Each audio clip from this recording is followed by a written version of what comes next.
It is 7:05. Let's start the meeting. I want to thank Sean McMains, as usual, for hosting the Zoom meeting.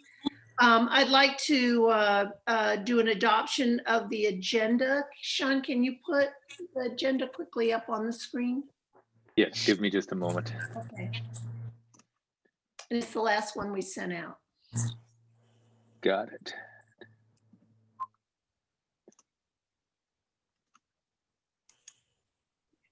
There's not much on the agenda tonight, but if you could take a look at it and somebody make a motion to. I make a motion to adopt the agenda as presented. Seconded. All in favor? Aye. Okay, general meeting minutes, they're in the newsletter. I don't know if everyone's been able to take a look at them, but if we could make a motion to accept or approve the minutes from November 9th. I move to accept the minutes. Second? Second. Okay, all in favor? Aye. Aye. Aye. So adopted and approved. Where are the minutes? We I'm should gonna break in and say that the November minutes are actually in. Daniel, can you mute your mic? The November minutes are actually in not the January issue. They were in the December issue. I don't have that right in front of me. Our January issue is very short, and so I can try to pull it up real quick if you guys want to move on to something else, or We I actually don't know. already approved. Okay, they're approved. Okay, someone asked where they were, so all right. So introduction of first-time attendees. Are there any first-time attendees? I know somebody earlier. Who was it? Alexis, I believe. Alexis. So everybody, this is Alexis. Are you still on, Alexis? Yeah, I'm here. Yay. Everybody, this is Alexis, and she's moving into our neighborhood, and I hope we see a lot more of you in the future. Welcome. Very Absolutely. sociable group. Very, it's excellent. My longtime friend and coworker, Sally Seeker, she and I've worked together since 2007. So she's been raving about Beacon Hill for a long time, almost a decade. So She's one of our biggest promoters. so right. Is So there I'll be buying the house. I should close at the end of the month off of West Kings Highway, just one house down from Blanco. It's the orange house. So if you see me out there, come by and say hey. Good. And when all of this COVID is over, we have lots of social events, and I hope you can attend. And Excellent. And I've got the backyard for it, so I'll yay. be volunteering. Congratulations. Welcome. Is anybody else brand new tonight or a new attendee? I'm new. Yay. Hi. I'm Jessica Flowers. I actually live in Alta Vista, but my husband and I are moving to Beacon Hill. Hopefully we close next week. So we've been longtime residents of Alta Vista, and so we're just moving a couple streets over to that's West Kings Highway also. Oh, wow. Great. What block of West Kings? The 1000 block, so 1025. Yeah. Oh, congratulations. Thanks. Welcome. Welcome. Yay. Okay, so we have one announcement. Yeah, the city, Ava sent this to us, the City of San Antonio Department of Human Resources Financial Empowerment Center has $100 HEB gift cards available to qualifying individuals impacted by COVID and meet under the 125% federal poverty guidelines. We put this on Facebook. If anybody is interested in these, they're on the agenda, but just contact me and I will get you the information, but we also put that on Facebook. So contact the board and I'll make sure I get information if you know somebody that can use $100 HEB gift certificates who meet the poverty, the 125%. So without further ado, we have District Councilman Roberto Trevino here to talk to us about important issues happening in District 1. And thank you for coming. I know you have a busy schedule tonight, Councilman, but I give you the floor. Thank you so much, Cynthia. Really appreciate the opportunity to come talk with all of you. Before I get to that, we were talking about Susan's neighbors, and I just want to mention that there's a lot of things that we can help with as well. Usually, when somebody's home is fairly cold, especially in older homes, we find that there's no insulation, and I'm happy to report that the Under One Roof program that we started in District 1 partners with ACOG. So we can talk about maybe looking at their roof, replacing their roof, and ACOG will come in and do the insulation, which I think would also be incredibly helpful during these cold months. We also work a lot with Third Coast Charities that will do things like a free hot water heater to replace a brand new one if they need it. So let's get together. I think we've got a lot of resources that can be very helpful for our elderly, and especially when it comes to weatherizing their home so that they're comfortable and safe. Oh, and one last thing, you mentioned property taxes, and I'd be remiss if I didn't mention that I am the chair of the Bear Appraisal Board of Directors, which oversees the chief appraiser, Michael Amesquita. I know you all have a meeting with him soon. He is outstanding, and I do want to work with you as much as possible to help educate the community about your rights and what exemptions are available to everybody, because they're out there, and what we know is that there's a significant number of people who are not taking their exemptions, not just the over 65 exemptions, but their homestead exemptions as well. What this does is when you take your exemptions, it helps the district balance the books and understand there might be some who are taking the exemptions that shouldn't be. So it'll help us with the inventory. That being said, as mentioned, there's a lot of serious issues happening during this pandemic, and we're trying to address all of them, specifically as it relates to our most vulnerable populations. And we're starting with our homeless outreach program that we believe has really done a great deal of good work for our city. It's a program that's been adopted now citywide. District 1 will actually have multiple homeless outreach coordinators. We got one for the district and one for downtown, but we're also working with Central, and Central is going to have about 5 of them as well. So we're going to have quite a reach when it comes to homeless outreach. And we have a new motto in our office, which is we call it outreach first. Much like the housing first strategy, we want to be able to go understand what the issue is, find out how we can connect people to those services. And we realize that once we've done that outreach, that we need a housing first policy for our city. It's a strategy that helps to house homeless despite the issues that they may be going through, like substance abuse or mental health issues. We simply got to get them housed. And so that's the housing first strategy, which we are not a housing first city, but we'll be pushing for that, because that will mean that we can actually put our resources towards helping to shelter folks when they need it the most, especially a night like tonight. We actually are monitoring our field office nightly during these cold nights to make sure that many of the people that are around our field office are taken care of. As I mentioned, we've handed out things like blankets and so forth. So this is an incredible program. Hope to keep you updated about how it's working. It is getting people the help that they need, but we need to do more. And it's going to take a housing first strategy to really, truly, for everybody to see the impact and get the thousands of people that we have on the streets tonight to get them into shelter. So that's one of the programs we're working on. Another one is we're trying to, as it relates to homelessness, is the impending eviction crisis that will impact us starting after the end of this month. It might be extended through March because of the Texas Supreme Court's rulings.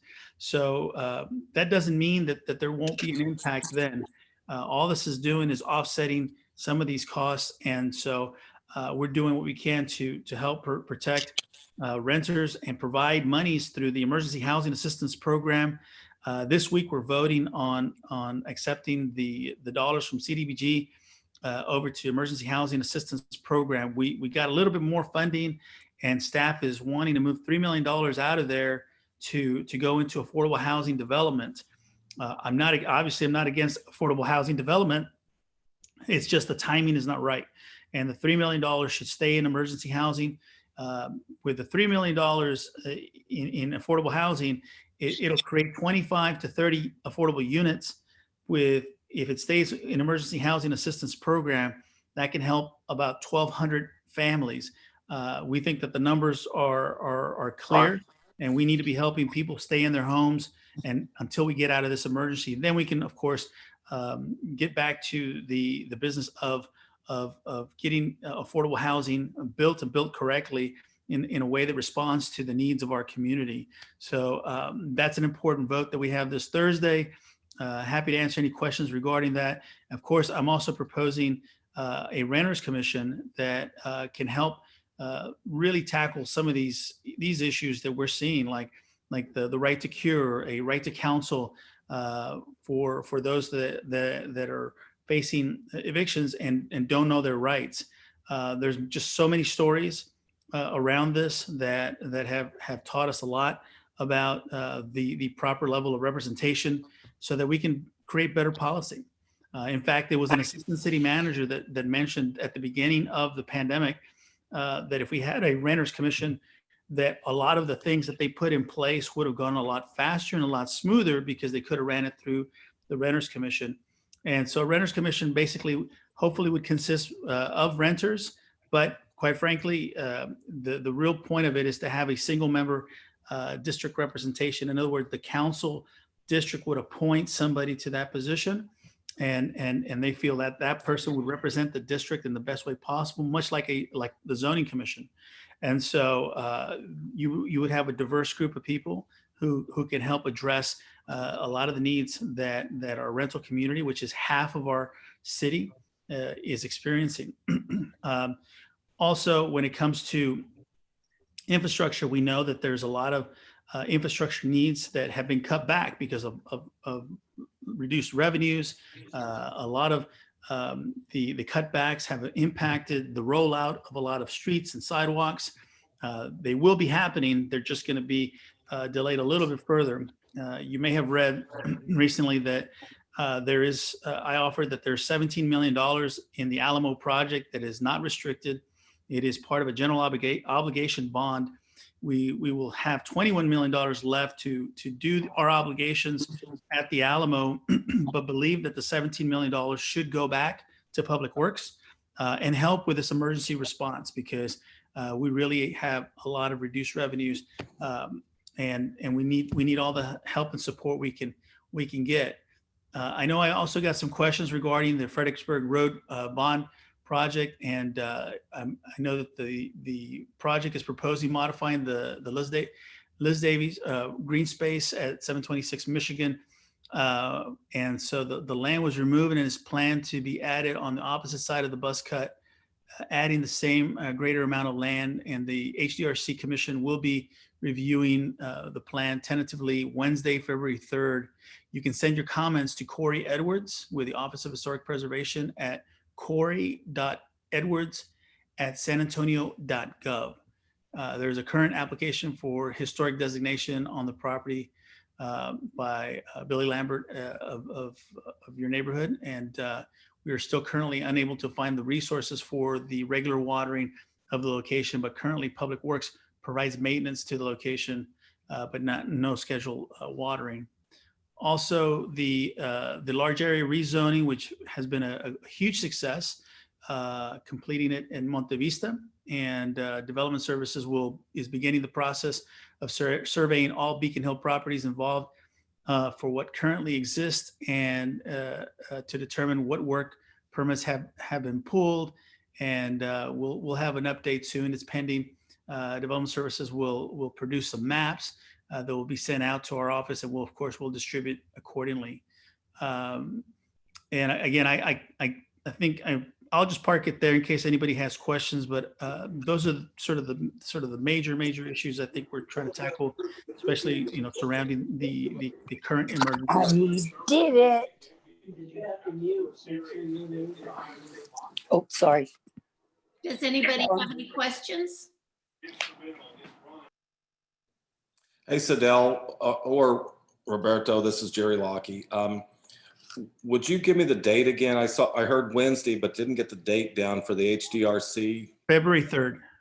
February 3rd, okay.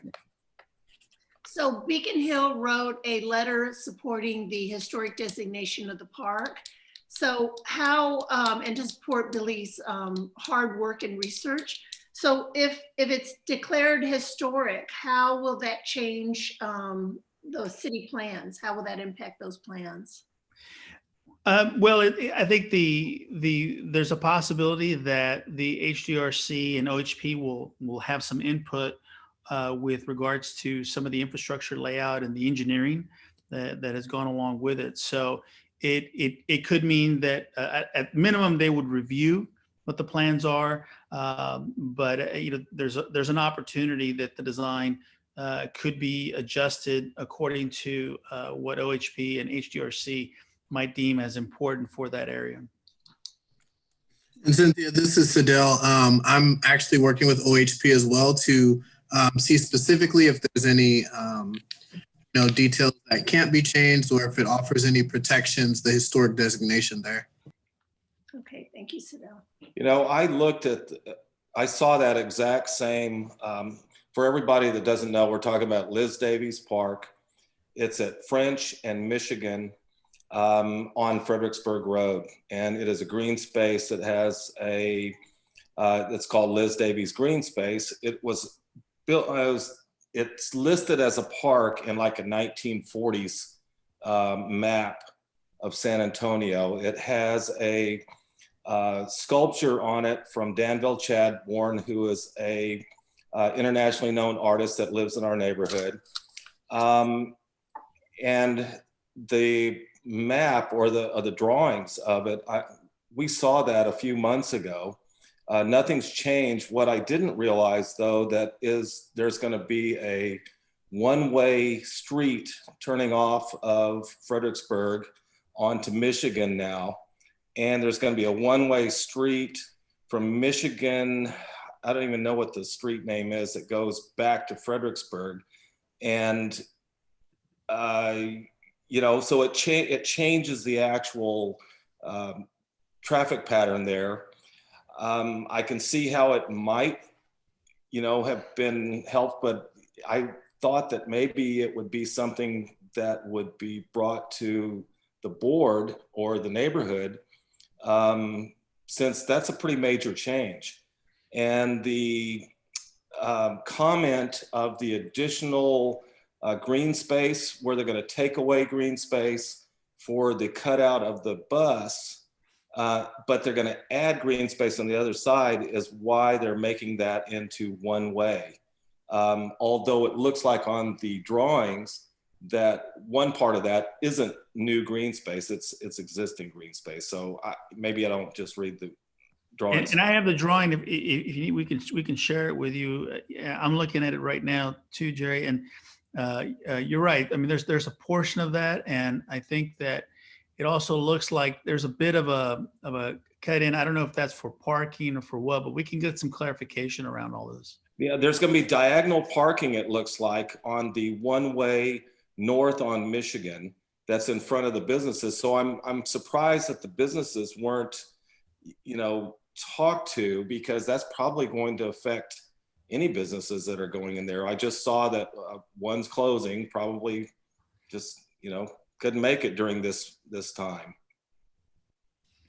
Yeah, well, we'll make sure, we'll request that the city go out and speak to those businesses and share these drawings if they have not already.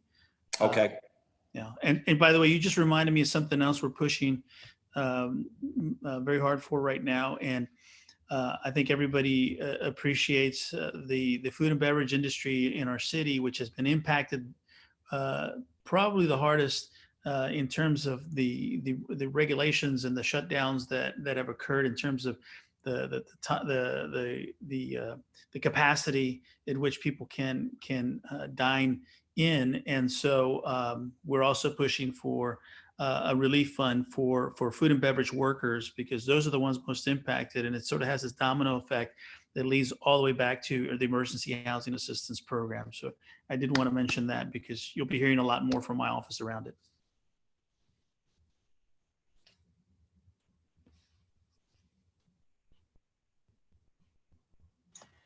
You're muted, Cynthia. I'm sorry, were there any more questions or concerns? Seidel's here, so if you have a question later and you'd like to ask Seidel or to contact him, he can send everything on to the councilman. Anything else? Okay, well, thank you so much, Councilman, for coming by and giving information to our neighborhood association. We appreciate it. Thank you very much.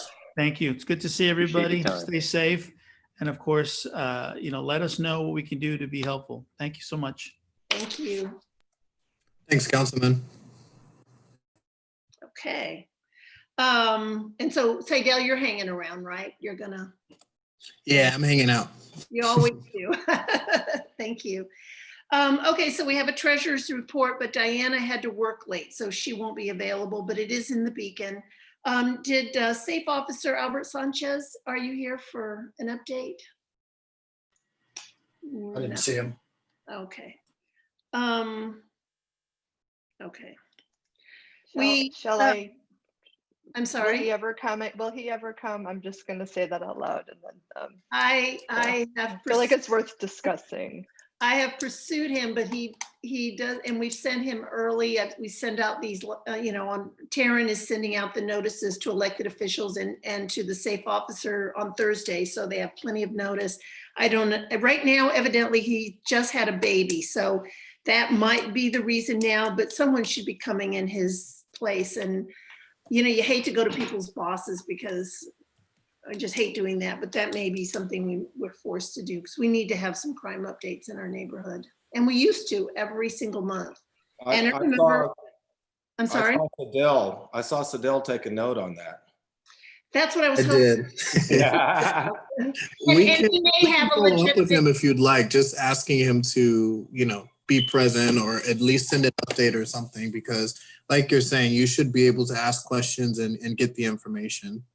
We are having a What is that lot of report? problems. We're having a lot of problems in our neighborhood. Specific neighbors are struggling with drug houses and inappropriate behavior that's just ongoing. And we've asked to have a meeting of those neighbors with the safe officer. So maybe we can talk about what they have in common and do, instead of trying to put out little fires, put out a big fire. And we just haven't been able to make that happen. And we really need for that to happen. A lot of neighbors are struggling right now with drug houses and some other issues in our neighborhood. We're not that gentrified yet. Is it still Albert Sanchez? Yes, sir. Okay, I'll follow up. Honestly, Seidel, we wouldn't know because he hasn't shown up to any of our virtual meetings or in-person meetings in half a year. And the unfortunate turnover with SAPD and our safe officers means that he could be our safe officer for a week, a month, 6 months, but I don't think we've had one for more than a year. I'm the nice one, Seidel. No, that's no problem. I mean, they should be here, so I'll follow up with them and I'll make sure you included Cynthia. We have not had a crime report in forever, and really we have some issues that need addressing. He has replied on some emails. So he hasn't completely, and has explained that his wife's just had a baby, but really we need to have somebody else show up. There's really no excuse for that. And Seidel, as a more long-term issue, we've also asked for detailed reports as they pertain to Beacon Hill, and all of our previous safe officers have failed to be able to provide that to us. So to say the least, we've been disappointed. Let me take that back. I've been disappointed. I'm not speaking for anybody other than myself. I have been disappointed with our safe officers and how they actually report on issues that pertain to our neighborhood. I think that disappointment is pretty widespread. I don't think it's just Jordan. Yep. And it's Okay. not directed at him. Yeah, we'll have a conversation. If necessary, Councilman will be looped in. So we'll get it taken care of. Thank you. We appreciate that. Okay, so we had Gina Hashimoto, unfortunately, had to drop out of the board.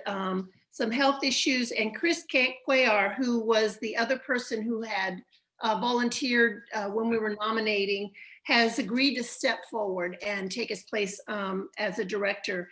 We'd like to have a vote. Chris, are you here tonight? I thought that was very generous of him to. You're on mute, Chris. Is Chris here? I'm here. Oh, yay, yay. Yes, I am. Thank you, Chris, for stepping in when we need you. Can I get a motion to nominate Chris as director on the BHANA board, please? I'll make that motion. I second that motion. Can we have a vote? Aye, if you. Aye. Aye. Aye. Okay, welcome, Chris. I've already sent Chris the orientation materials. I knew this would be hard. So. Well, thank you for having me. I appreciate it. Thank you very much. And welcome. So let's do committee reports. Benevolence Committee, Lucy Eller, Miss Eller.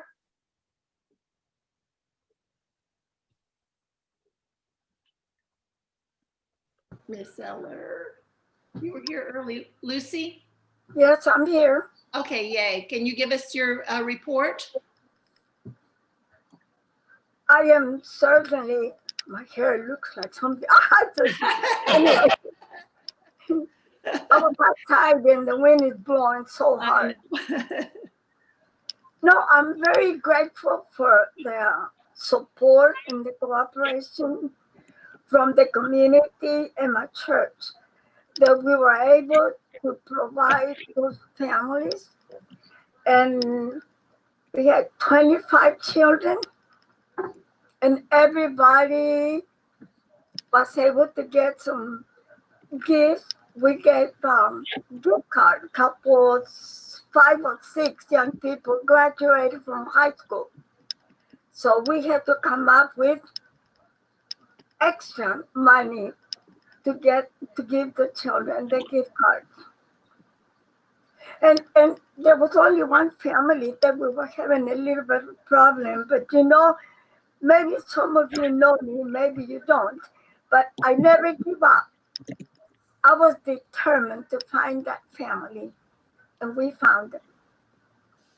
So it was really great, and I hope that we don't know how long this pandemic is going to go on. It's horrible, but we'll get no chance to participate and provide for families as their needs come. Thank you, Miss Eller, and thank you for your work on behalf of people who need you in our community, particularly the children. I know you worked really, really hard, you and Lola, to make this happen, and lots of people participated and donated, and I'm proud of our community, so thank you. Thank you. Okay, Heart of the Neighborhood, Daniel. Hello, everyone. So I guess I am now the chairperson for the Heart of the Neighborhood Committee. I'm going to lead off by thanking and recognizing Jerry Lockey, who, Jerry, how long were you the chair of Heart of the Neighborhood? It's like 40 years, something like that? 2 years. We're having a handoff of the Heart of the Neighborhood committee chair, and this is not a riotous one, except for the volume. Is that a heart transplant? Yeah. And I'm still here. I will be involved in all of the Heart of the Neighborhood events that I can make, definitely. That's good. We'll definitely be calling on you for National Night Out and Christmas parties when we have those again. Well, I'm looking forward to the Linear Park opening. Oh, right. I haven't swung by there in a little while. I know the playground equipment is in, but I'm not sure much longer. And I saw they were starting to excavate for the one of the exercise stations, so we're moving along there. Beyond that recognition of all the work that Jerry has done for years now for the neighborhood, more immediately, I'm going to just mention the Christmas parade we had last month. Our first one of those. I cannot personally really claim any credit there. I didn't do much besides a little bit of driving. So if I can, I would gonna give my wife Kim the lion's share of the credit for organizing that. She went alone, and she will certainly be able to give shout outs to other people who helped in a lot, but she did a lot of the organizing there. In fact, I think I will go ahead and toss that to her so she can give some recognition to some of those people. Hey, Okay, I have to get a cheat sheet because I did not expect to do this, but I think the parade was really way more of a success than I ever imagined it could be when we talked about what we might do for Heart of the Neighborhood this year instead of our annual Christmas party, which is very well attended and is an excellent way that we get to see neighbors we don't see all the time, like we might just see them at the Christmas party. We couldn't do that because of COVID, obviously, and so a car parade seemed like that'll be easy, you know, which in a lot of ways it was, but I am just blown away by how much we were able to bring our little bit of joy to as many streets as we could in the neighborhood. And it was also a joy for us in the parade to see people on the street corners dressed up, waiting for the parade. I think everybody got something out of it. So there are a lot of people to thank. And I believe I printed it in the newsletter, so I will read it. And I think I got everybody here. So who saw the parade? A lot of us were in the parade. You saw it? Okay. So I'm just going to rattle down the list. So that giant float of inflatables that had the DJ on it, that was Dale Bracey. That is his flatbed trailer. We borrowed as many inflatables as we could and we stapled them onto his trailer. That's his PA rig. Like, he made that happen. Chris and Marissa Ruiz are the ones who drove the truck that pulled the trailer, which was really important because navigating our little streets, you know, I didn't want to just throw it to like, hey, do you have a trailer hitch? Which is what I was doing at first. And then we discovered that Chris is a fireman and had a truck with a hitch, and you know, he was the right person to do it. Dale's wife Terry was involved. We had Sean McMains and Chris Spilker. Sean is here in the meeting. They were Santa and Mrs. Claus, and they were fantastic. Murray McChesney and Matt McLaughlin drove Santa's sleigh, and that was also really important because we kind of strapped Santa and Mrs. Claus, Sean. We kind of strapped Santa and Mrs. Claus to a bench. I'm not going to go into a lot of details about the legality of that. Anyway, so that was an important job. Robert and Diana Flores, they were the lead vehicle. It was very important. They kept us on the route. And let's see, Robert Owen and Jennifer Neindorf, their daughter was the skunk costume waving, and one of their other children was driving that vehicle. Kelly and Dave Richmond had, I'm just going to try to wrap this up. Kelly and Dave Richmond had the amazing Frosty the Snowman vehicle. Sally Seeker was in the parade. Cynthia and family were in the parade. Kim, Carol, and Susan, who's in the meeting, were in the parade. Rose Cohen Brown helped Susan Breidenbach make the Hanukkah car, which is fantastic. And Becky Kay was a skunk mobile. There was a family with a gingerbread house. They're brand new to the neighborhood. I have not figured out who they are. And I'm going to keep going. The Lavins, Jerry and Dara and Cassie and Chanda, they did the community garden truck, and that was fantastic. They were at the back of the parade. They were handing out plants to people. We were in front of them, so I didn't see how wonderful it was until Chanda shared pictures later. But seeing people going up and getting seeds was lovely. Amanda Dunbar and Mario Giacalone loaned us like all the inflatables they own, and I think that's most of the people. So that went on longer than I expected, but I appreciate everybody being involved in the parade, and I think it was a success. thank you. Thank you again for organizing. I have come to realize when Kim calls or texts me and says, I have an idea, like we could do a Christmas parade, I know the thing is going to take off and have a life of its own. And it's like, yes, because I was really sad we weren't going to do something. So thank you for for organizing that. And I want to say a word about Jerry. You know, there's a lot of unsung heroes in our neighborhood, that the reason our neighborhood has the kind of community spirit and has things like the linear park and the community garden. And I don't know, no, don't even take some credit, is because of people like Jerry. Jerry was already involved when we moved here 20 years ago. He was already, and there are probably other people sitting here too that I'm not recognizing, that they never, you know, want credit. It's not about ego. But since I have a moment to let Jerry shine, you know, people should thank Jerry. He is one of the reasons our neighborhood is such a great place to live. So thank you for that, Jerry. Here, Here, here. You're here. So was there anything else for Heart in the Neighborhood, Daniel? I don't think at this time, you know, we'll be trying to think of some other things we can do. You know, obviously we're constrained in certain ways, and socially and gets-togethers and stuff like that, but we'll try to find ways to work around it and have other ways we can build some community. So we'll, to be determined. We'll get that. Okay, well, thank you.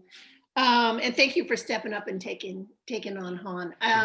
I think it's really important that we have the kind of, you know, without community, I mean, then what are we? We're just a houses. And so you're the thing that's made this neighborhood a home. So thank you for stepping up. You've been doing a lot of good stuff for a long time. Okay, Zud, do we have Cosima and Mark? Yeah. Do one of you? I'm gonna let Mark. Is Mark, Cosima there? is Cosima here? No, she's not. I haven't seen her. She watched the Board of Adjustment meeting with me all day long. We were texting. So Yeah. Mark is one of the co-chairs of our Zoning and Urban Design Committee. Yeah, basically, we have, you know, been really good about neighbors calling in to, you know, report. We've had an awful lot of construction where people didn't bother to get permits.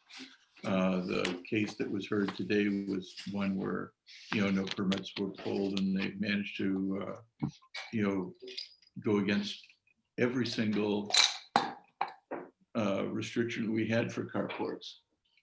They got them all.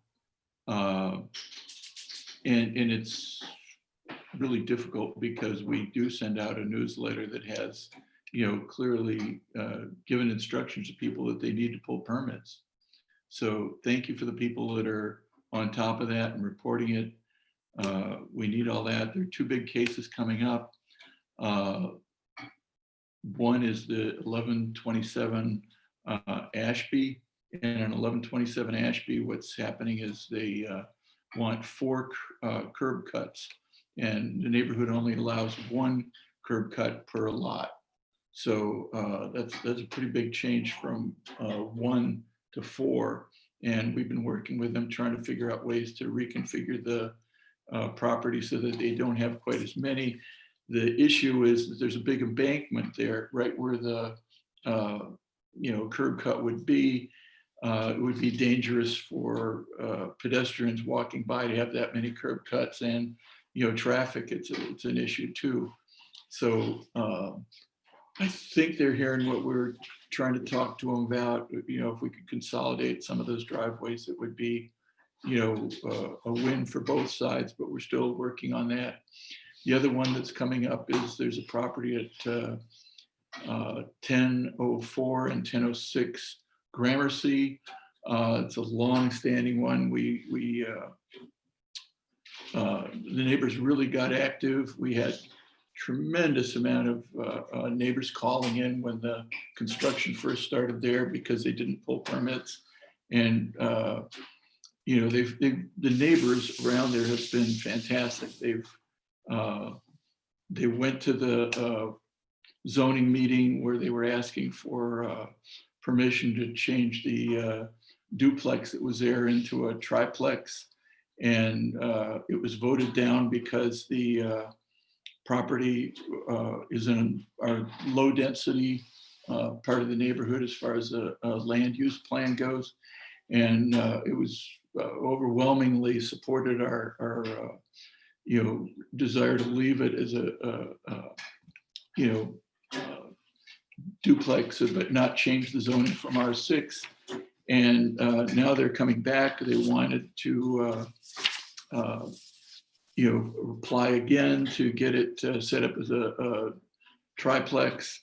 during the meantime, from after the end of the meeting that we had, where we were supported by zoning, the representative for the owner told me that they were going to rent it out as a triplex, regardless of the fact that they had lost their hearing, and that the board had voted against it. And sure enough, short time later, we saw in MLS that they were renting it out as a triplex, and they've been renting it as a triplex since July.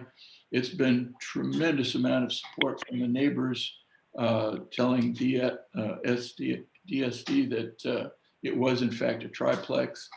The owner has misled DSD and made false claims that they're not renting it out as a triplex, which has in fact been the case for since July.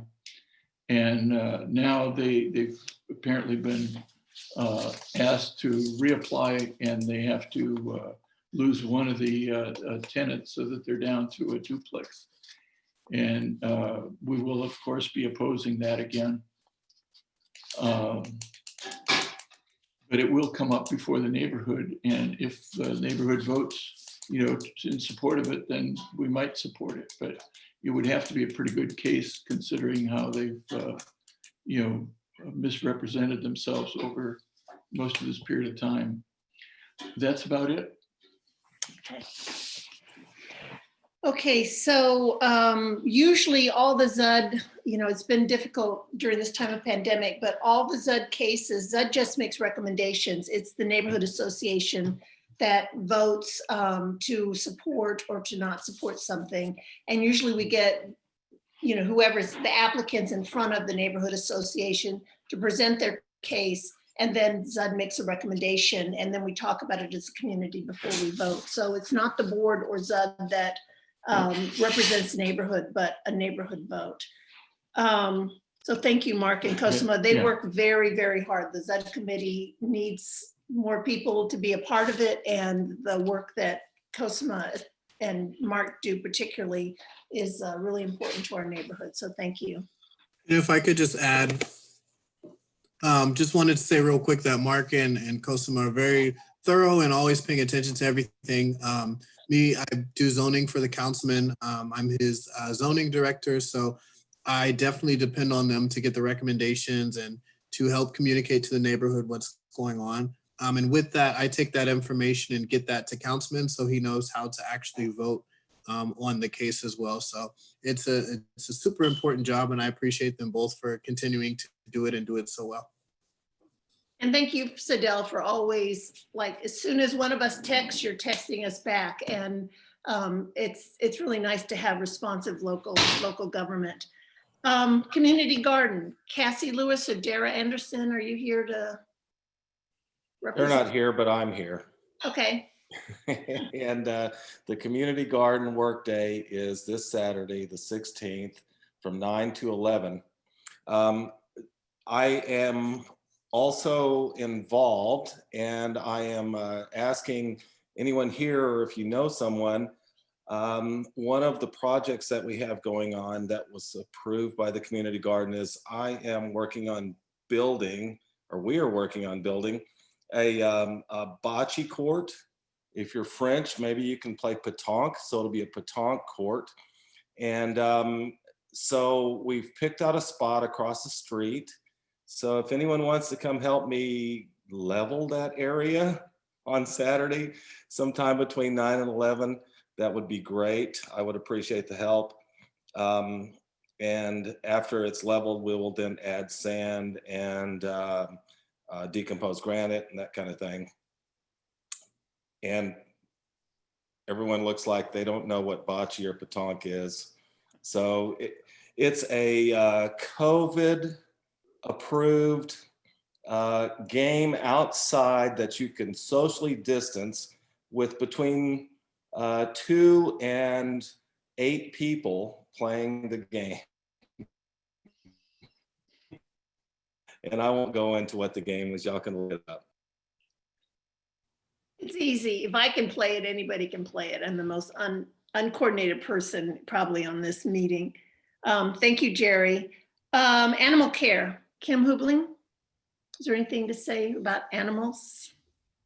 Yeah, okay, so Animal Care Committee. I'm gonna just run down sort of what the normal problems are in the neighborhood with animals and talk just briefly about maybe how things are going right now. But I'm gonna start off by saying that myself and Caitlin Clancy, who is not here, we're technically the chairs of the Animal Care Committee, but I'm gonna say that I've been remiss in terms of actually having a committee. We don't meet. I just sort of know, I have a mental Rolodex of like, Sherry also has a microchip scanner, and Sally Seeker will let me put a dog in her backyard. And so kind of a New Year's resolution is I want to actually form an official committee, make sure I'm involving more people, having meetings. I mean, everybody has a role already. We're very loose. There's a lot of people who are in the Animal Care Committee, but I do think it's important that I have other people that besides Caitlin and a few other people that we sit down and try to problem solve things together instead of me trying to decide what to do and who to call. So starting with that, and I'll share some more details about how that's going to unfold. I'll drop my information in the chat, my contact information, and if you'd be interested in being more involved in animal care when it becomes more official, then I will loop you in and make sure that you know what's going on. So in the neighborhood, loose dogs is always a problem. Feral cats are always a problem. Neglect is always a problem. And I'm sure there are more things, but those are the big three for me. And so lately, the loose dog situation has not been as bad as my instinct based on the calls that I'm getting. There is the 900 block of Agarita. I'm just going to say it out loud.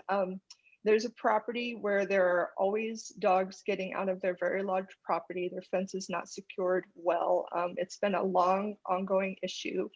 And so I'm asking that people who are out walking, well, first of all, take care if you're walking your dog along that street, because the dogs in and of themselves may not be aggressive, but they're being territorial on that block. And so if you're walking with your dog, you just need to take some care. But especially I would ask that if you're someone who walks in the neighborhood to go ahead and download the 311 app to your smartphone. And once I get organized, I'll drop some info in the chat about that.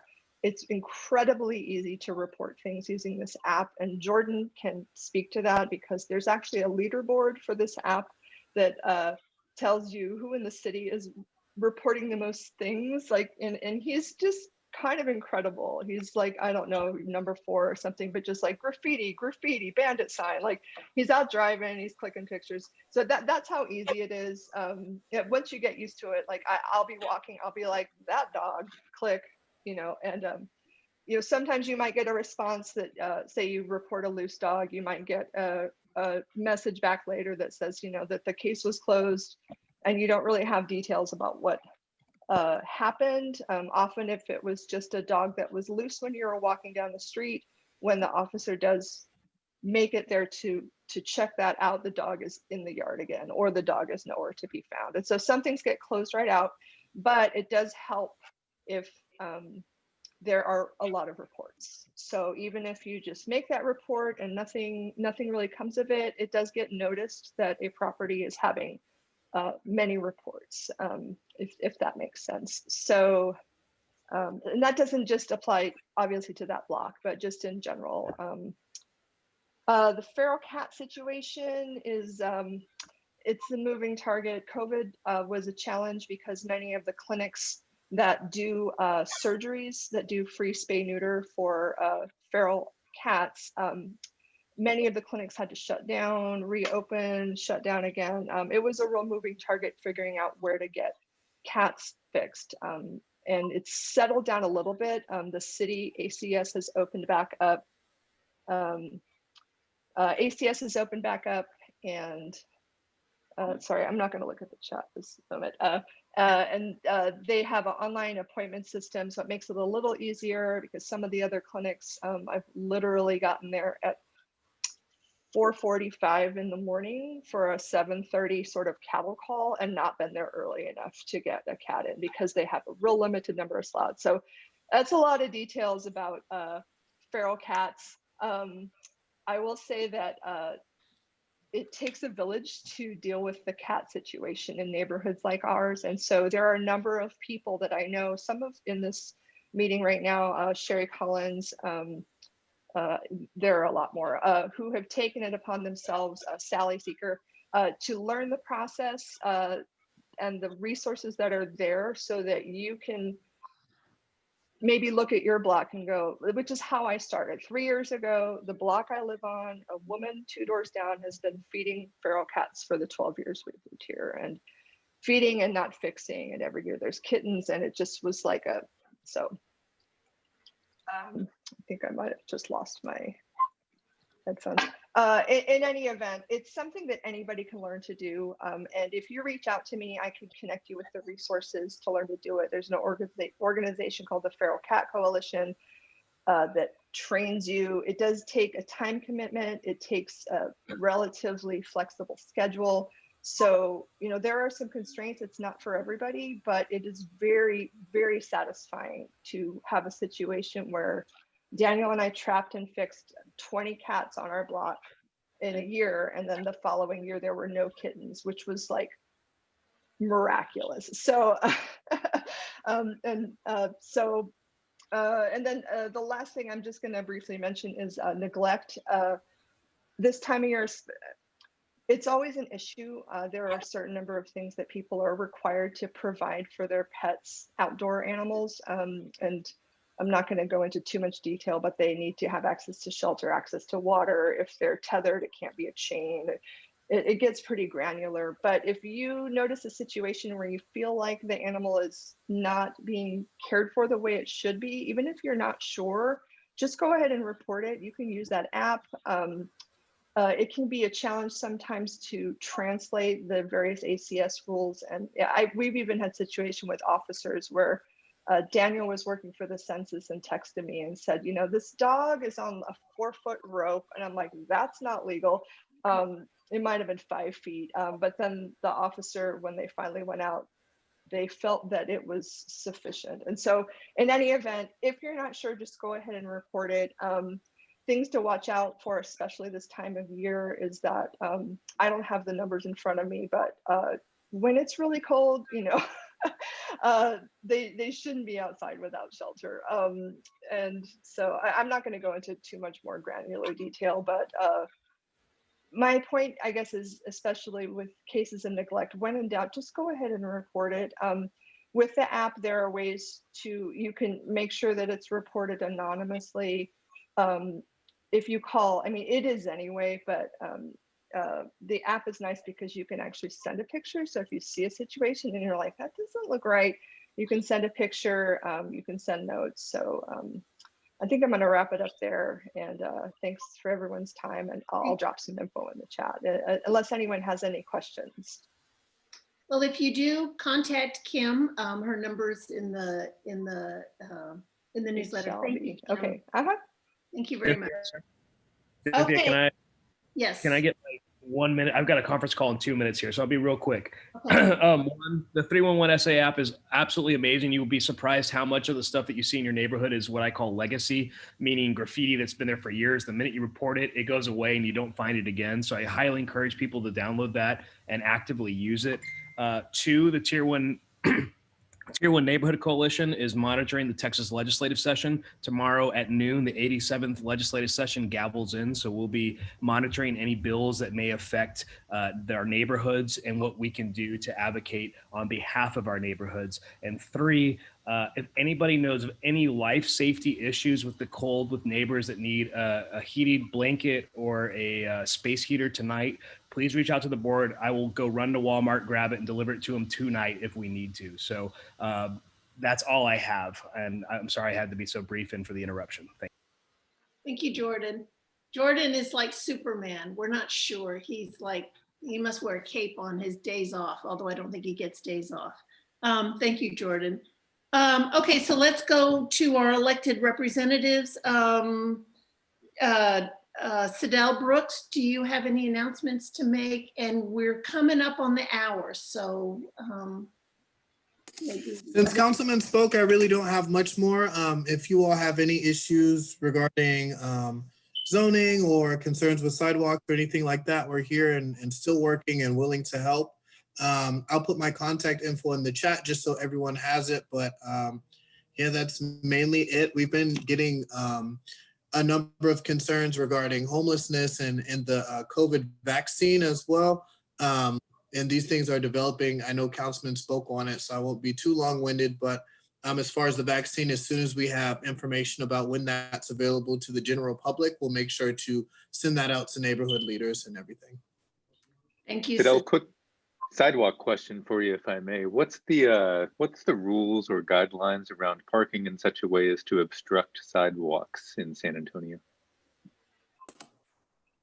It's a violation. So for that, you would call SAPD non-emergency, and they'd be able to send someone out. The person either gets ticketed or the car gets towed.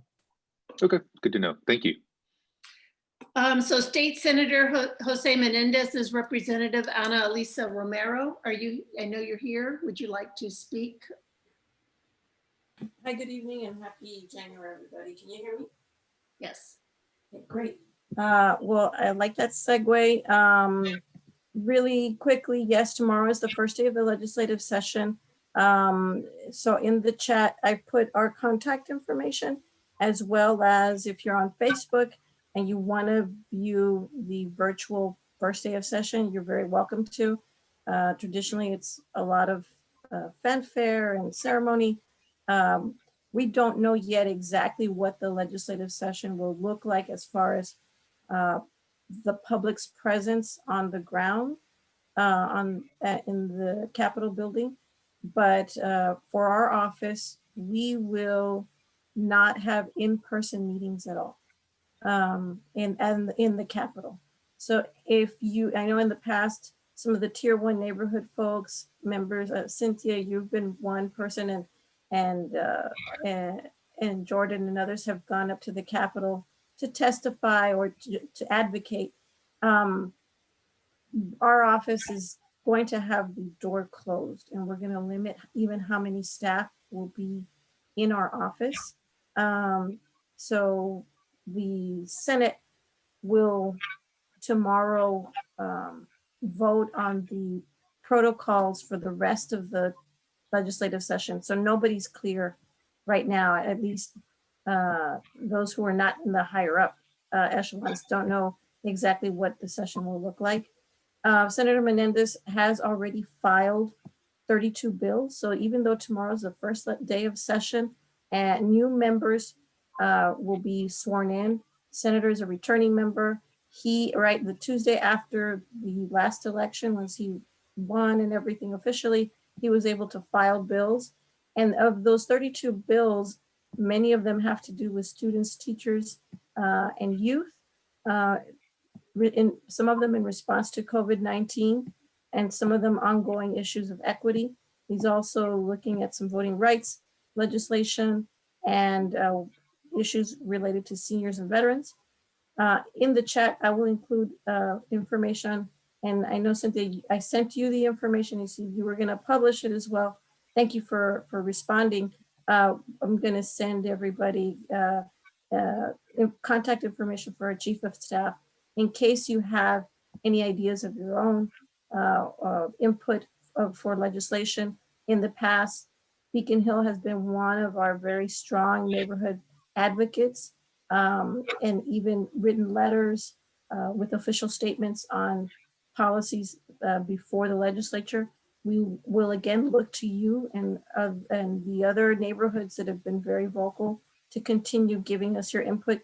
The senator has in the past asked me to call you all and other neighborhoods to see, what are your thoughts on particular legislation. So we do seek your counsel. And so our communication is two-way. So we appreciate that relationship. Also,